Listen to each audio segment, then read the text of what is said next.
So we're telling people about SCRIPTFEST, and SCRIPTFEST is all about inspiring, empowering local filmmakers or local talent to tell their own stories.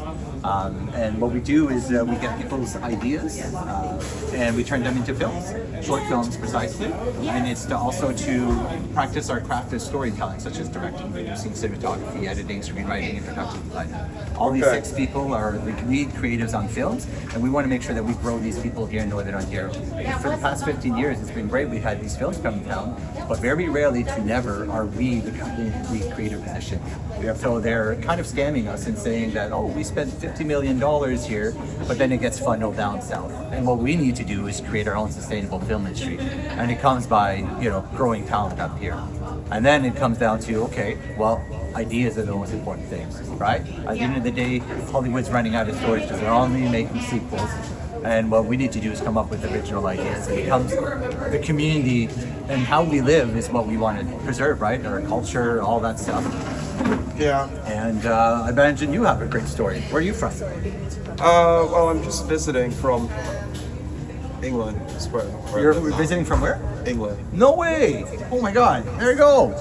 Yeah. So, cool. How did you get the Sudbury? Sort of looked at a map and booked a hotel en route to Chicago. Yeah. This is such an exciting story. What? So. En route to Chicago. Chicago was way out of the...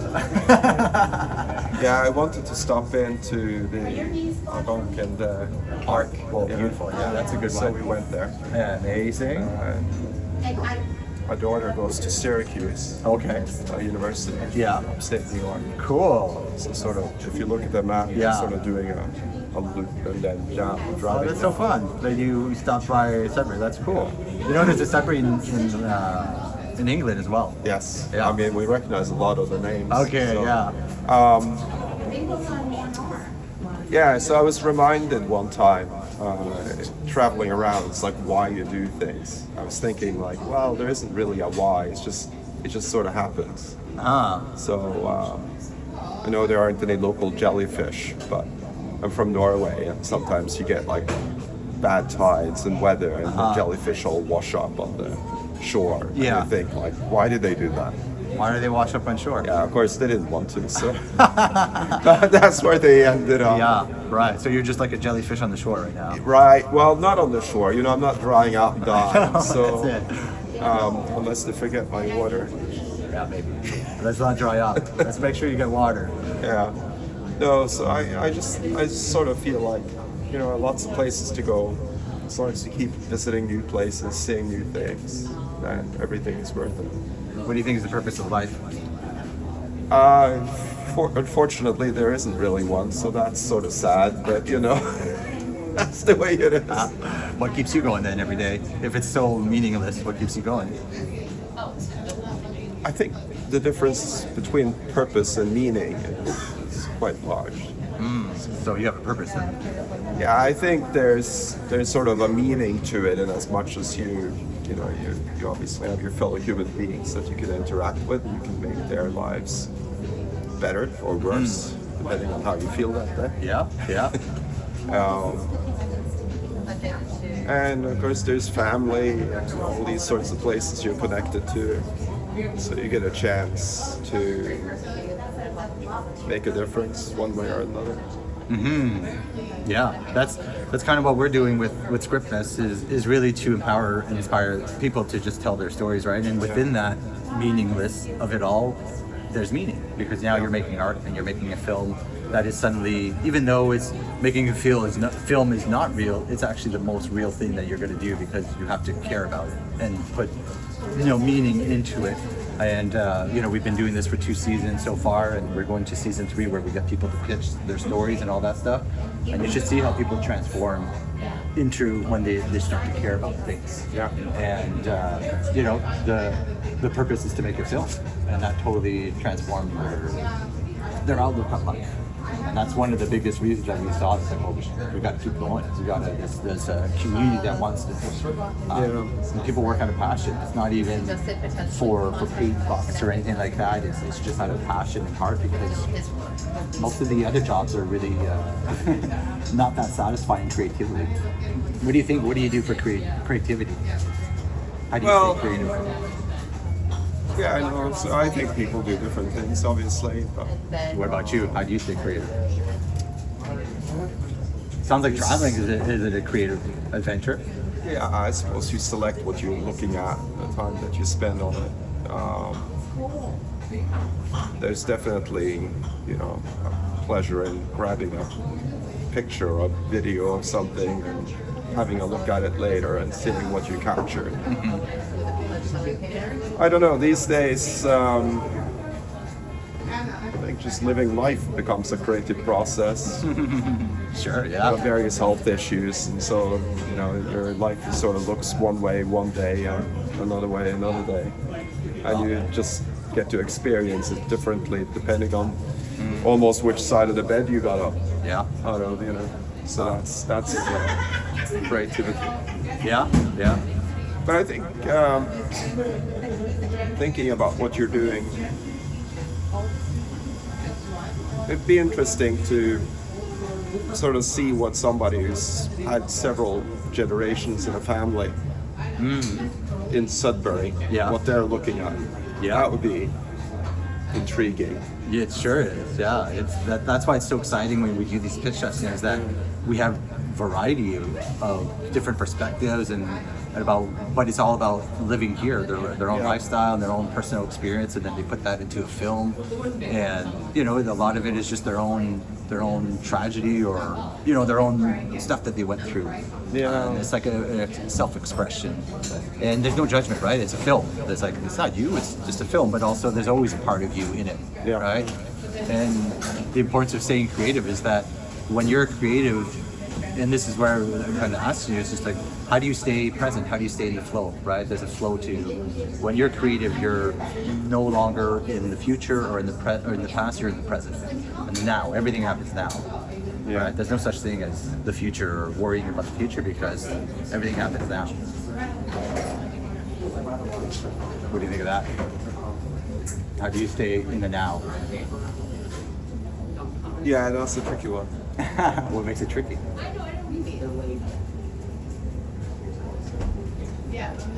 Watch out. Larry, we gotta. He looks like he's very busy He's there. in the now. What He's is in the he now doing? right now. He's in the present. Yeah.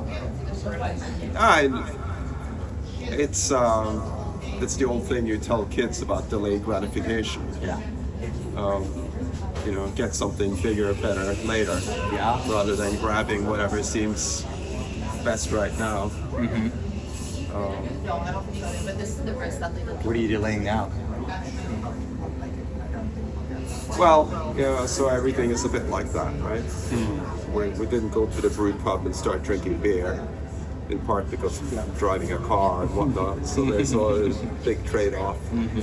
I'm a type 1 diabetic, so I'm not munching down on the baked goods. It's easy to do. Yeah, that's it. So that's the way it's always sort of. The now is it's just a tiny blip in the continuum, and most of it. At some point, most of it's behind you, but a lot of it is ahead of you, so that you tend to start to focus on that. Do you think time is real? Well, philosophically, it sort of. Yeah, it doesn't really matter what you think because it exists for you, right? So these sorts of thoughts are interesting and how time works, etc. But whether it works, parallel universes and all the rest of it, actually doesn't make any difference to you as an individual, because you're just here, you got time in front of you, it's very directional. You got some choices, no doubt, but Do you think we have That's it. choice? Oh, yeah. Or is it a deterministic universe? Oh, no. Where everything's already set. No, we all have habits and patterns, and we think that we have choice, but because really we're just a bunch of interconnected things. There's a whole bunch of pre-programmed, if you will, responses that we have. But you can always make a choice at any given point in time, whether people are comfortable doing that or not. It's totally different. Or it's the illusion of choice. That we actually have no choice. Well, no, I don't. Yeah.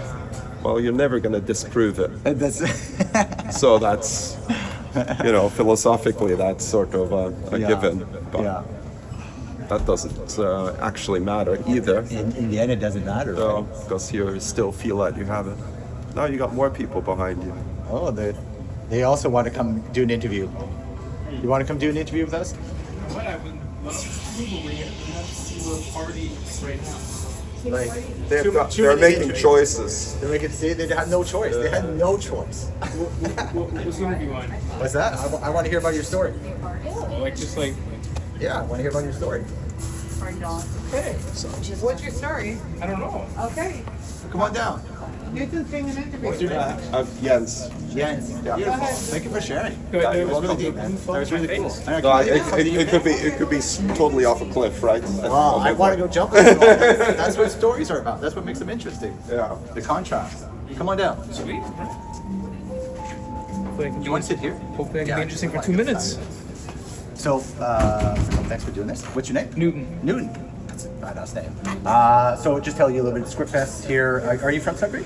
No, I'm in Hamilton right now. I'm visiting Very my cool. grandma, yeah. Okay, cool. Well, either way, we had a lot of people from Toronto come up to be part of SCRIPTFEST. SCRIPTFEST, we're in season 3 now, and it's where we get people to tell us their story and ideas for short films, and then we end up turning these ideas for them into short films. Last year we had 6 live sessions here in Sudbury. We have an indie cinema, and people come and pitch stories. We had 34 ideas, and from there we greenlit 4 of them.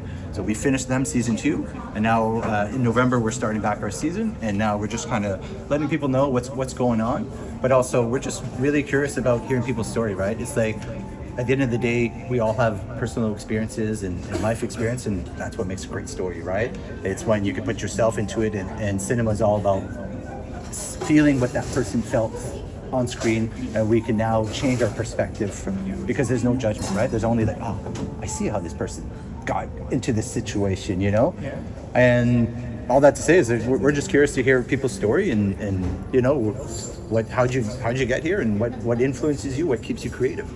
Keeps me creative. I mean, my 9 to 5, I'm in the maintenance department of the school board. Okay. My passion is I'm a coach in personal training. Oh, cool. So in a way that keeps me creative. Yeah, I'm Programming sure it does. for clients and starting to new ideas and workouts for them. So, Yeah. Yeah. My interest in terms of like content or short stories, I love.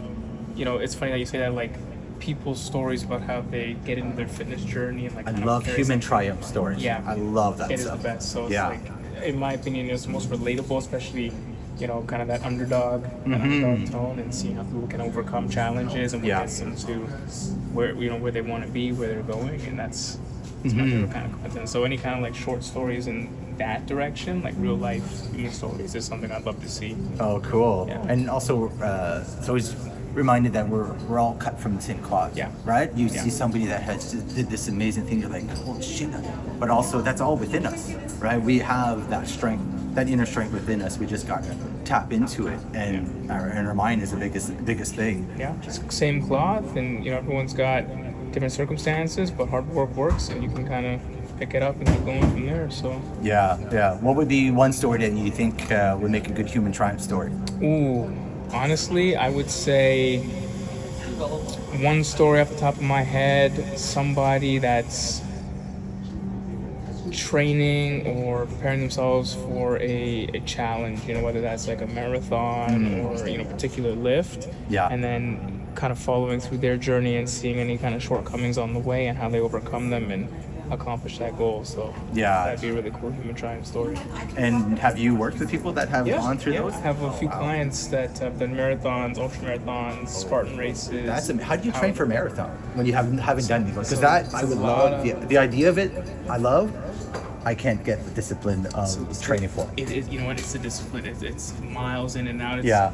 In a way, it's a consistency over perfection, and that's what brings you to that goal. And it's the compound effect of hitting your daily mileage, doing your speed workouts, the hard workouts, the easy workouts, recovering, knowing when to take a day off, and then when that all just kind of like comes together in that 6-month process, you'll be ready for race day. Wow. What's the one thing that you would tell people this keep to the mantra every day? What would be that mantra to do that? Don't focus on external influences. Everyone's got their own journey, and somebody who you think might be on the podium.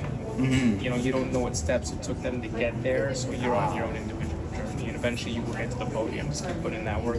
Oh wow, very cool.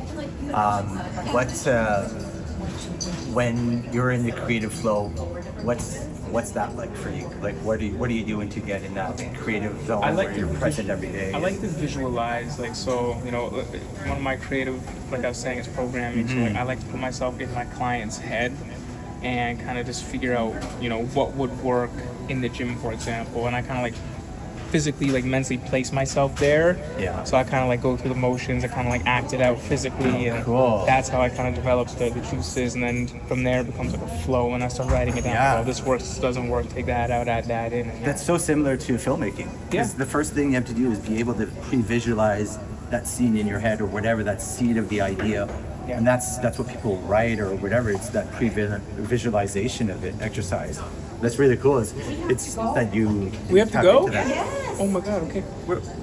I'm so sorry. So, Thank you. no, that's so cool. Awesome. Thank you. Nice meeting you. Yeah, thank you, dude. All right, let's go. Okay, let's go.